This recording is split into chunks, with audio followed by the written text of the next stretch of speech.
بغیر کسی تاخیر کے میں حضرت مولانا طلحہ صاحب فیضانی مظاہری دامت برکاتہم کو دعوت سخن دیتا ہوں کہ وہ آئے اور اپنے ملفوظات عالیہ اور غالیہ سے سامعین کو مستفید فرمائیں۔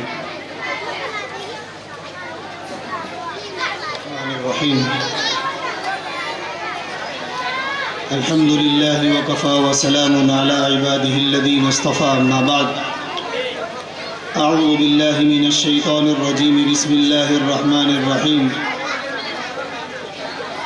إنا عرضنا الأمانة على السماوات والأرض والجبال فأبين أن يحملنها وأشفقن منها وحملها الإنسان إنه كان ظلوما جهولا. وقال الله تعالى في موضع آخر: هل يستوي الذين يعلمون والذين لا يعلمون إنما يخشى الله من عباده العلماء. وقال النبي صلى الله تبارك وتعالى عليه وسلم: خيركم من تعلم القرآن وعلمه، أو كما قال عليه الصلاة والتسليم.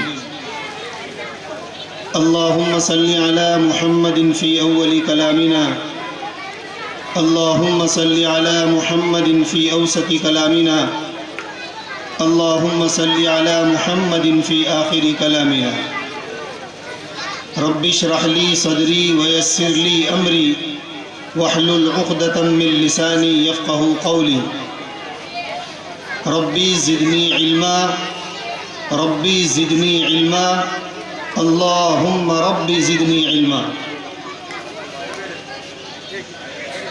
عزیزو دوستو، اسٹیج پر جلوہ افروز شہر کے نامی گرامی علماء کرام، سامعین اعظام اور میری پیاری ماں بہنوں اور نو نہانال امت، کافی دیر سے ہم مدرسہ صفہ کے پروگرام کو سن رہے تھے، دیکھ رہے تھے. الحمدللہ بہت خوشی ہوئی. کافی بچوں نے اپنی استعداد کو ہم سب کے سامنے رکھا، اپنی صلاحیتوں کو پیش کیا. آپ نے دنیا میں دیکھا ہوگا کہ جب دنیاوی پروگرام ہوتے ہیں اور کوئی کارپوریٹر ہو یا ایم ایل اے ہو یا ایم پی ہو، اس کو 5 منٹ اگر بولنا ہو تو وہ زبانی بول نہیں پاتا، وہ کاغذ میں لکھ کر لاتا ہے اور اس کو دیکھ کر بولتا ہے. لیکن یہاں پر تقریباً 1-1.5 گھنٹے سے دیکھ رہے ہیں کہ معصوم بچوں نے بغیر دیکھے ہوئے زبانی ہم سب کے سامنے جرأت کے ساتھ، ہمت کے ساتھ اپنی صلاحیتوں کو پیش کیا. سب سے پہلے تو اراکین مدرسہ صفہ کو بہت دلی مبارکباد کہ اللہ آپ کی اس کاوش کو قبول فرمائے، اور جن لوگوں نے اس جلسے کو سجانے میں جانی مالی قربانیاں دی ہیں، اللہ ان کو دونوں جہاں میں کامیاب کرے. بیان تو اصل وہ ہوتا ہے جس کے اندر کوئی پیغام ہو، اور ابھی ہم 1 گھنٹے 1.5 گھنٹے سے جو سن رہے تھے وہ سارا لب و لباب، سارا مغز، سارا اسلامی ڈھانچے میں ایک نمونہ ہمارے سامنے بچوں نے پیش کر دیا. ذہن میں 2-4 باتیں ہیں، وہ والیوں کے متعلق ہے. آپ حضرات سے کہنا چاہتا ہوں کہ اللہ نے قرآن کریم میں ایک آیت کو نازل کیا ہے: ربنا هب لنا من ازواجنا وذرياتنا قرة اعین واجعلنا للمتقین اماما. اولاد، نیک بیوی، یہ اللہ کی طرف سے بہت بڑی نعمت ہے. ثم لتسألن یومئذ عن النعیم، اور ہر نعمت کے بارے میں قیامت کے دن اللہ پوچھے گا. جو گھر کا بڑا ہے، باپ ہے، دادا ہے، ماں ہے یا دادی ہے، ہر ایک سے اپنے ماتحتوں کے بارے میں سوال ہوگا۔ آج ہمارے بچے مدرسے میں پڑھتے ہیں، یہ بہت خوشی کی بات ہے، لیکن ہمارے گھر کے ماحول میں آ کر وہ بگڑ جاتے ہیں، یہ بہت دکھ کی بات ہے۔ دو چیزیں آپ کے سامنے رکھتا ہوں، ایک ہوتا ہے بدلہ، عوض، معاوضہ، جو کسی کی محنت کرنے پر، کسی کے کام کرنے پر یا کسی کے اجرت کرنے پر وہ دیا جاتا ہے، اس کو کہتے ہیں معاوضہ، محنتانہ۔ اور ایک ہوتا ہے ہبہ، ہدیہ، گفٹ جس کو کہتے ہیں، یہ کسی کی محنت کو دیکھ کر نہیں دیا جاتا، سامنے والے کی کیپیسٹی کو دیکھ کر بھی نہیں دیا جاتا، یہ تو دینے والے کی مرضی پر منحصر ہوتا ہے، وہ جس کو چاہتا ہے دیتا ہے، جس کو چاہتا ہے نہیں دیتا۔ یَهَبُ لِمَن يَشَاءُ إِنَاثًا وَيَهَبُ لِمَن يَشَاءُ الذُّكُورَ أَوْ يُزَوِّجُهُمْ ذُكْرَانًا وَإِنَاثًا وَيَجْعَلُ مَن يَشَاءُ عَقِيمًا۔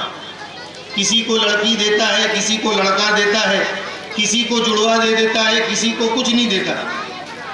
یہ خزانہ اللہ نے اپنے پاس رکھا ہے۔ جب اللہ نے ہم کو بچے دیے ہیں تو یہ اللہ کی طرف سے گفٹ ہے ہمارے لیے۔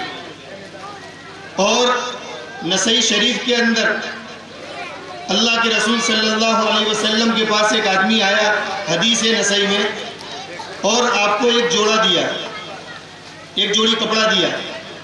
آپ صلی اللہ علیہ وسلم نے اس کو قبول کر لیا، اور قبول کرنے کے بعد ایک جملہ بڑا زبردست کہا، فَقَبِلَهُ مُحْتَاجًا إِلَيْهَا۔ یہ جملہ کہا کہ آپ نے مجھے بڑے زبردست وقت پر دیا ہے، اس کی مجھے اشد ضرورت تھی، آپ نے اس وقت میں مجھے جوڑا دیا ہے۔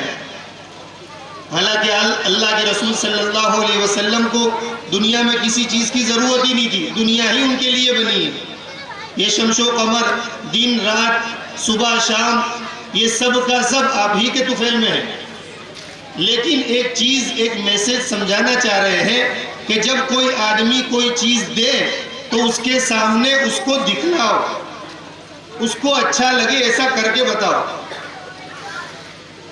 جب اللہ نے ہمیں اولاد کی نعمتیں دی ہیں، اب اس کو اگر ہم صحیح معنوں میں استعمال کریں گے تو اللہ کو بھی خوشی ہوگی، اور اگر ناقدری کر لیں گے تو اللہ اس کو چھین لے گا۔ لَإِن شَكَرْتُمْ لَأَزِيدَنَّكُمْ وَلَئِن كَفَرْتُمْ إِنَّ عَذَابِي لَشَدِيدٌ۔ نعمتوں کو اگر شکر کرتے رہو گے تو بڑھاؤں گا، اور اگر ناقدری کر دو گے تو پکڑ میری سخت ہے۔ یہ اللہ کی طرف سے بہت بڑے گفٹ ہیں۔ اور دوسری بات میں آپ کو بتاؤں کہ یہ بچے جو ہیں یہ شادی کے عوض بھی نہیں ہیں۔ کبھی کبھار اللہ تعالیٰ اس سنت کو بدل بھی دیتا ہے۔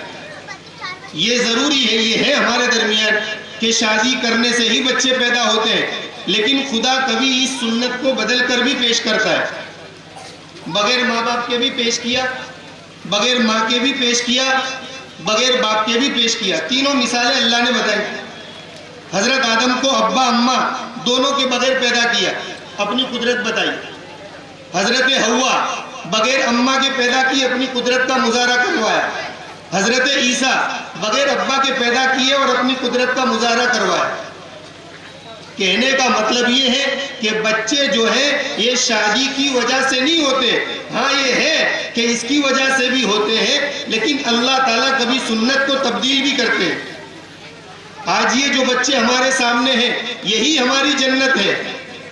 اگر ان کی قدر کر لی، ان کو صحیح راستہ دکھلایا، ان کو مدرسے پر وقت پر بھیجا، ان کی دنیاوی دینی تعلیم کی ہم نے فکر کی، یہ بچے قیامت کے دن ہماری انگلی پکڑیں گے، اللہ کے سامنے ہمیں کھڑا کریں گے اور کہیں گے کہ میرے ابا نے اپنا پیٹ کاٹ کر مجھے دینی تعلیم دلائی تھی، اللہ میرے ابا کو جنت نصیب کر۔ یہ بچے ہمارے سامنے ہیں۔ اگر صحیح معنوں میں ان کے پیچھے محنت کی گئی، دنیاوی تعلیم دلاؤ ضروری ہے، لیکن ساتھ ساتھ میں دینی تعلیم بھی دلاؤ۔ یہ بچے آپ نے دیکھا ہوگا کہ کالج کا بچہ، اسکول کا بچہ، بڑی بڑی ڈگری حاصل کرنے والے، ان سے ماں باپ کو ڈر لگتا ہے کہ کہیں مجھے گھر سے نہ نکال دیں۔ بچہ ڈاکٹر بن جاتا ہے، 20-25 ہزار کمانے لگتا ہے, اچھی جاب کرنا شروع کر دیتا ہے, تو ماں باپ کو ڈر لگتا ہے کہ کہیں مجھے بچہ گھر سے نکال نہ دے. لیکن جب بچہ حافظ بنتا ہے, عالم بنتا ہے, تو اس بچے کو ڈر لگتا ہے کہ کہیں میں اپنے ماں باپ کا حق ادا تو نہیں کر پا رہا ہوں. اس کو فکر ہوتی ہے. اس مدرسے میں, مکتب کے مدرسوں میں دینی تعلیم یہی سکھاتی ہے کہ ماں کیا چیز ہے, باپ کیا چیز ہے. اسکولوں میں کہاں یہ تعلیم ہوتی ہے؟ اونچی آواز سے بات کرنا آج ہمارے معاشرے کی ایک فیشن بن چکی ہے. یہ مدرسوں میں بچے پڑھتے ہیں, یہ کم سے کم ہمارے گھر میں قرآن کی تلاوت تو کرتے ہیں. آج ہمارے گھروں میں قرآن کھلتا کب ہے, پڑھا کب جاتا ہے؟ 2-2 مہینے, 4-4 مہینے, 1-1 سال ہو جاتا ہے, ہم قرآن پڑھتے نہیں ہیں. قرآن ہمارے گھروں میں صرف الماری کی زینت بنا ہوا ہے. جب گھر میں کلر کام یا چونا کام یا کسی مستری کو بلا کر کچھ کام کرانا ہو, تب قرآن ہمارے ہاتھ میں آتا ہے, اور اس وقت ہم افسوس سے کہتے ہیں او ہو ہمارے گھر میں قرآن بھی ہے, جا بیٹا اس کو مسجد میں رکھ کے آ جائے. یہ قدر ہماری قرآن کی. اسی قرآن سے ہم عزت بھی پائیں گے اور اسی قرآن کی ناقدری کرنے پر ذلیل بھی ہوں گے. ہم تو دوسروں کو راستہ دکھانے والی قوم تھی, ہم تو رہبر بن کے آئے تھے. اسی قرآن کی بنیاد پر اس میں ہر چیز اللہ نے بیان کی. جو اس کو اپنا اوڑھنا بنائے گا, اپنا بچھونا بنائے گا, اس کے مطابق زندگی گزارے گا, اللہ اس کو ولی بنائے گا دنیا کا. آج ہمارے سامنے نمونے ہیں. آج ہمارے گھروں میں قرآن پڑھتا کون ہے؟ نہ باپ کو ٹینشن, نہ ماں کو ٹینشن, نہ دادی کو کبھی فرصت ملتی ہے, نہ دادے کو کبھی توفیق ملتی ہے کہ قرآن ہمارے گھر میں ہے, اس کو کھول کر پڑھ تو لے. یہی معصوم بچے مدرسہ جانے سے 15 منٹ 20 منٹ پہلے اپنا قاعدہ, اپنا قرآن, اپنا ہم پارا کھول کر یہ قرآن کی تلاوت کر کے ہمارے گھر میں فرشتوں کی آمد تو کرواتے ہیں. انہی کی بنیاد پر آج ہمیں روزی مل رہی ہے, انہی کی بنیاد پر آج اللہ کی رحمتیں اتر رہی ہیں. ہمارے گھروں میں پڑھتا کون ہے؟ جب قرآن کریم گھر سے تلاوت ہونا بند ہو جائے گا, وہاں پر شیطانی اثرات چالو ہو جائیں گے. قرآن پڑھو گے, اللہ کی نورانی مخلوق کی آمد ہوگی ہمارے گھر میں, فرشتے آتے جاتے رہیں گے. یہ معصوم بچے 5 منٹ بھی قرآن کھول کر پڑھ لیتے ہیں, اللہ ہزاروں سال کی جو ہماری ہونے والی نسلیں ان کو قبول کر لیتا ہے. یہ معصوم بچے جب اپنی زبان سے بسم اللہ پڑھتے ہیں اور اس کا باپ دکان پر بیٹھ کر گاہک کا انتظار کر رہا ہوتا ہے, اللہ ہزاروں کلومیٹر دور سے اس باپ کی دکان پر اور اس بچے کے باپ کی دکان پر اللہ تعالیٰ گراہک کو بیچ کر اس کی روزی میں برکت ڈالتا ہے.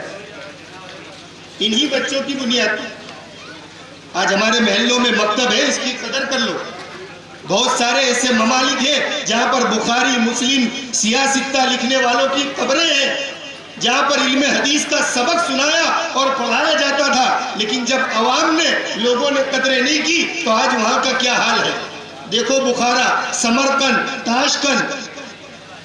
ہمارے محلوں میں مدرسے تو ہے جہاں پر قال اللہ قال رسول کی آوازیں تو نکلتی ہیں, اور گھر میں قرآن پڑھا جائے گا, شیطان کبھی ہمارے گھر میں نہیں آئے. فرشتے آئیں گے کیونکہ نیکیاں کرتے ہیں, نیکی کا ماحول ہوتا ہے, وہاں پر فرشتے زبردست آتے ہیں, ہجوم کے ساتھ آتے ہیں. اور اگر قرآن کریم پڑھا نہیں جاتا تو وہاں سے اللہ تعالیٰ فرشتوں کو دور کر دیتے ہیں, وہاں نہیں بھیجتے. وہاں پر شیطانی مخلوقات آتی ہے, اور پھر کبھی دادا کو کچھ ہو گیا, دادی کو کچھ ہو گیا, تو پھر جاتے مولانا کے پاس, بابا قوم, رہبر ملت, ان کے پاس جا کر ہم لوگ تعویذ گنڈا کرواتے ہیں. کچھ پڑھ کے دے دو, کچھ پانی پڑھ دو, کچھ دبانے کا تعویذ دے دو, کچھ پلنگ کے نیچے رکھنے کا دے دو. میرا دادا بستر پر سے اٹھتا ہی نہیں ہے, میرے باپ کی روزی میں برکت کبھی ہوتی نہیں ہے.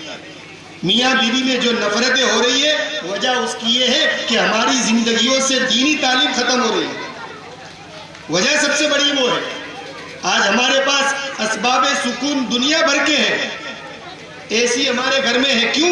ہم اس سے ٹھنڈک حاصل کرتے ہیں, یہ اسباب کے طور پر ہے. لائٹ ہے, پنکھا ہے, گھر کے اندر ہر چیز ہے، اسباب سکون ہم نے جمع کر لیے، لیکن یہ ضروری نہیں ہے کہ اسباب سکون کے ہونے کی وجہ سے سکون بھی میسر ہو جائے، یہ ضروری نہیں ہے۔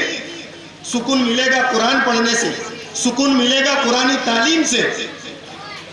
آج ہمارے معصوم بچوں نے قرآن پیش کیا، ترجمہ پیش کیا۔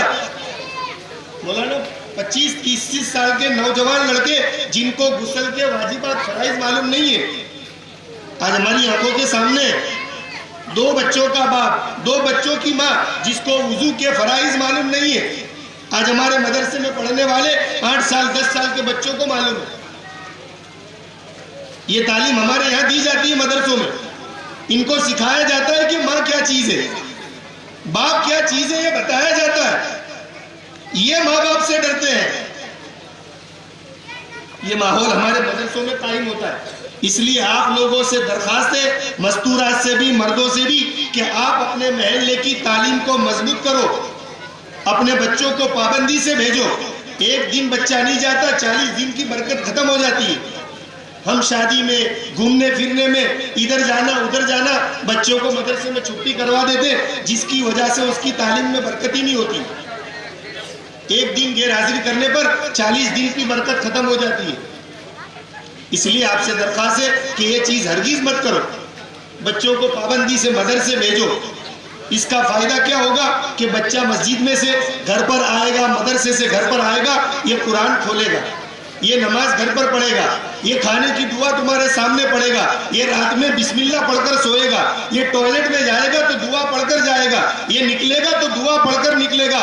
24 گھنٹے اس کی زبان سے ہمیشہ رسول اللہ کی سیرت ٹپکتی رہے گی۔ آج ہماری زندگیاں ختم ہونے آئی، آپ سب گواہ ہیں اس چیز کے۔ ہم دودھ پیتے ہیں، پانی پیتے ہیں، ہمیں آداب معلوم ہے، ان معصوم بچوں کو پتا ہے، انہیں معلوم ہے کون سے ہاتھ سے پانی پینا، ٹوائلٹ میں جانا، کون سے پیر سے جانا، کس پیر سے باہر نکلنا، سارے آداب ہمارے دھرم میں سکھائے۔ یہ اپنے سینوں میں قرآن کو محفوظ کرتے ہیں۔ یہ مدرسہ 1-2 گھنٹے کا نہیں ہوتا، یہ ان کے بھوشیہ کو سدھارنے کے لیے ہوتا ہے۔ آج ہمیں قرآن کی عظمت اس لیے نہیں ہے کہ ہم نے صحیح معنوں میں قرآن نہیں پڑھا۔ ان بچوں سے پوچھئے، سنیے ان کا قرآن، ہمیں رونا آئے گا کہ ہم نے تو ایسا نہیں پڑھا، ہمارے بچے کتنا پیارا قرآن پڑھتے ہیں۔ جب ہمارے گھر میں قرآن پڑھا جائے گا، ہماری بچی ہمارے سامنے قرآن پڑھے گی، اللہ کو پیار نہیں آئے گا؟ جس گھر میں قرآن پڑھا جائے گا، اس کے ماں باپ کی روزی میں اگر تنگی ہے، اللہ برکت نہیں ڈالے گا؟ پیر طلحہ شیخ زکریا کے لڑکے، انہوں نے کتاب میں ایک چیز لکھی ہے، حضرت عیسیٰ علیہ السلام کے زمانے کا واقعہ۔ اس زمانے میں ایک عورت اپنے میاں کے ساتھ رہتی تھی، اور اس کے میاں کا انتقال کا بالکل وقت قریب آیا، مرنے کا وقت۔ جب مرنے لگا تو اس نے اپنی بیوی سے کہا کہ ابھی دیکھ تیرے پیٹ میں بچہ ہے، تو پریگننٹ ہے، حاملہ ہے، میں نے تو گناہ والی زندگی گزاری، جب تو بچے کو جنے تو اس کو اللہ کا نام سکھائیو، اس کو مدرسے میں بھیجیو، اچھی تعلیم دلوائیو، مدرسہ صفہ میں بھیجیو۔ یہ باپ نے اس کو کہہ دیا، بچہ پیدا ہو تو یہ کرنا۔ باپ کا انتقال ہو گیا، گناہ والی زندگی، قبر کے اندر آپ کو معلوم ہے کیا ہے، فَأَمَّا مَنْ أُوتِيَ كِتَابَهُ بِيَمِينِهِ فَسَوْفَ يُحَاسَبُ حِسَابًا يَسِيرًا وَأَمَّا مَنْ أُوتِيَ كِتَابَهُ وَرَاءَ ظَهْرِهِ فَسَوْفَ يَدْعُو ثُبُورًا وَيَصْلَىٰ سَعِيرًا۔ دونوں فیصلے اللہ نے بتائے، ان الابرار لفی نعیم وان الفجار لفی جہیم۔ مدرسے میں پڑھو گے، نماز پڑھو گے، نیک بنو گے، جنت میں جاؤ گے، اگر یہ کچھ نہیں کیا تو فرعون کے ساتھ میں رہو گے۔ دونوں طریقے، دونوں چیزیں اللہ نے بتائی۔ جب اس آدمی کا انتقال ہو گیا، بیوی کو بچہ پیدا ہوا، تھوڑا بڑا ہوا، اس نے مدرسے میں بچے کو ڈالا، داخلہ کروایا، ایڈمیشن کروایا۔ چند دنوں کے بعد بچے کو مولانا نے بلا کر پوچھا، بیٹا کچھ آتا ہے؟ اس نے بولا کچھ نہیں آتا۔ مولانا نے اس کو سکھایا بسم اللہ پڑھنا۔ اب بچے نے جیسے ہی بسم اللہ پڑھنا شروع کیا، اللہ نے اس کے ابا پر ہونے والے عذاب کو روک دیا۔ فرشتوں نے کہا کہ اس کے عذاب کو روک لو۔ فرشتوں نے کہا کہ اللہ آپ نے کہا تھا کہ قیامت تک اس کو عذاب دیتے رہیو، ابھی قیامت کہاں قائم ہوئی ہے، آپ عذاب کو روکنے کا کہہ رہے ہو؟ کہا کہ اس کا بچہ پیدا ہوا، اس نے مرتے وقت وصیت کی تھی، آج اس کا بچہ اس قابل ہو گیا کہ اپنی ننھی زبان سے میرے لفظ کو، میرے کہہ رہا ہے, مجھے پکارتا ہے. مجھے بڑی شرم آتی ہے کہ زمین کے اوپر اس کا بچہ مجھے یاد کرے اور زمین کے نیچے میں اس کے باپ کو عذاب دوں. یہ میری شان کے خلاف ہے. اس بچے کے بسم اللہ پڑھنے سے اس کے باپ کو بھی معاف کر دو. یہ چیز کو معمولی مت سمجھو. آج قرآن ہے, ہماری عزت ہے, اسی سے صحابہ کو بھی روشنی ملی, ہم کو بھی ملے گی. آپ اپنے بچوں کو مدرسے میں ڈالتے ہیں, یہ چیز سوچ کر مت ڈالیے کہ جانا ہی پڑے گا, 2-4 کلمے سیکھ لے گا تو ٹھیک ہے, نہ پڑھا تو بھی ٹھیک ہے. ابھی دیکھا مکالمے میں ہم نے, نہ بیٹے کو کلمہ معلوم تھا, باپ نے بیٹے کو تماچا مارا. جب مولانا نے باپ کو پوچھا تو وہ بھی کلمہ نہیں جانتا. یہ آج ہمارا حال ہے. الٹا چور کوتوال کو ڈالتے. آ رہی بات سمجھ میں؟ باپ کو تو کچھ آتا ہی نہیں ہے. اگر یہ معصوم بچے پوچھ لے ابا کو, ابا نماز کے فرائض کتنے ہیں, وضو کے واجبات کتنے ہیں, وضو کے فرائض کتنے ہیں, تو ابا کو نہیں معلوم ہوں گے. لیکن ان معصوم بچوں کا امتحان ہوتا ہے مستقل, ایگزام ہوتی ہے ان کی, یہ سب چیزوں کی. سال میں 1 مرتبہ 2 مرتبہ یہ چیزوں کی ایگزام لی جاتی ہے. اس کو ٹیلی کروایا جاتا ہے کہ آپ نے جو سیکھا وہ یاد ہے کہ نہیں. یہ چیز کو معمولی مت سمجھو. اللہ نے آپ کو نعمت دی ہے, اللہ تعالیٰ اس نعمت کو چاہتا ہے کہ آپ کے چہرے پر دکھے. آپ کا بچہ اچھی طریقے سے نماز پڑھے, اللہ کو پیار آئے گا. آپ کا بچہ اپنے ننھے ہاتھوں کو اٹھا کر اللہ سے مانگے, اللہ کو پیار آئے گا. ہمارے استاد ایک مرتبہ اسی ویسے پروگرام میں گئے, جلسے میں, تو جب آ رہے تھے تو ایک آدمی ملا اور ہاتھ پکڑ کر چومنے لگا ان کے. بہت رویا اور روتے روتے ہمارے استاد کو کہنے لگا کہ مولانا, یہ مکتب والوں کو اللہ جزائے خیر دے, ان کا بہت بڑا احسان ہے میرے اوپر. مولانا نے کہا رونا بند کرو, بتاؤ تو صحیح وجہ کیا ہے, کیوں رو رہے ہو. ہاتھ چوما اور اپنے آنسو پوچھنے کے بعد کہنے لگا مولانا میرا بچہ اس مدرسے میں پڑھتا ہے اور روزانہ جب مدرسہ چھوٹتا ہے تو وہ اپنے گھر پر آتا ہے, میری بیوی یعنی خود کی ماں کے پیر کے نیچے تیل کی مالش کرتا ہے روزانہ. یہ معمول ہے. ایک مرتبہ میں بھی بیٹھا تھا, میری بیوی تھی, ہم دونوں نے پوچھا کہ بیٹا تو روزانہ کیوں ماں کے پیروں کے نیچے تیل کی مالش کرتا ہے. تو بچے نے کتنا پیارا جواب دیا کہ ابا جان, امی جان, میں مدرسے میں جاتا ہوں, روزانہ ہم کو حدیثیں سکھائی جاتی ہے اور اس میں ایک حدیث یہ بتائی ہے الجنت تحت اقدام الامہات, کہ جنت اللہ نے ماں کے پیروں کے نیچے رکھی ہے. میں اپنی ماں کے پیر اس لیے ملتا ہوں, اس لیے مالش کرتا ہوں کہ اللہ مجھے جنت نصیب کر دے. یہ بچے اگر اس طریقے سے واقعات ہماری زندگی میں, ہمارے گھروں میں, ہمارے ساتھ یہ بچے واقعے پیش کریں گے, ہمیں کتنی خوشی ہوگی. جب بچوں کی فیس بھرو تو اس لیے بھرو کہ یہ اللہ تعالیٰ کے پاس سے مجھے ڈبل لینے. یہ بچے آپ کا بھوشیہ ہے. آپ کے گھر میں قرآن کی تلاوت جو ہوتی ہے انہی کی بنیاد پر ہوتی ہے. نمازیں جو پڑھی جاتی ہے, کھانے کے وقت اللہ کو یاد کیا جاتا ہے, وہ انہی کی بنیاد پر کیا جاتا ہے. اور یہ مدرسے یہ سارے کام کریں. ہم اس کو معمولی نہیں سمجھے. اسکول میں جانا ہو تو جا, مدرسے کی فیس مانگی ابا کے پاس تو نہیں ہے, لیکن اسکول کی فی مانگی تو فوراً بھر دیتے ہیں. پورے سال کی ایڈوانس فی بھرتے ہیں. ٹیوشن کی فی, رکشہ فی سب الگ, اور مدرسے کی 50 روپے فی ہوتی ہے. مولانا کہاں بھاگ جانے والے ہم لوگ, دے دیں گے آئندہ مہینے. تم تو اس طرح مولوی اگرانی کرتے ہو, پٹھانی اگرانی چھوڑ کے مولوی اگرانی. 50 روپے میں بچے کو گھر پہ گھر بھیجتے ہو روزانہ. وہاں 60,000 سال کے ایک ساتھ بھر دیتے ہیں, لیکن 50 روپے فی ہوتی ہے, ہم سے بھری نہیں جاتی. جب ہمارے دلوں میں اس کی عظمت نہیں ہوگی, ہمارے بچے کے اندر کہاں سے آئے گا. جب ٹانکی میں پانی نہیں ہوگا تو نل میں آئے گا. ہم ان کے عظمت, ان کے دلوں میں عظمت بٹھائے کہ بچہ تو جا رہا ہے, میں نے قرآن نہیں پڑھا لیکن تو ایسا پڑھنا کہ اللہ پورے خاندان کو معاف کر دے. کبھی اس طرح کہہ کر ہم بچوں کو بھیجتے ہی نہیں ہیں. بیٹا تو جا رہا ہے, آج تیری دادی کے اوپر یہ چیز پڑھ کے بخش رہی ہو, اللہ اس کی مغفرت کرے. بیٹا یہ میں فیس بھر رہا ہوں, یہ میرا خون پسینے کی کمائی ہے, تیرے مولانا کو فیس دے دینا اور پورا مہینہ محنت سے پڑھنا اور دعا کرنا اللہ تیرے باپ کی روزی میں برکت دے. دیکھو اللہ کیسی روزی چلاتا ہے. ہمارے گھروں سے قرآن کی تعلیم چلی گئی اور یہ چیز اللہ نے انسان کے کندھے پر ڈالی. پہاڑوں پر ڈالنا چاہا, پہاڑ نے منع کر دیا. اِنَّا عَرَضْنَا الْأَمَانَةَ عَلَى السَّمَاوَاتِ, زمین نے منع کیا, پہاڑوں نے منع کیا. وَحَمَلَهَا الْإِنسَانُ, صرف انسان نے اس کو اٹھایا.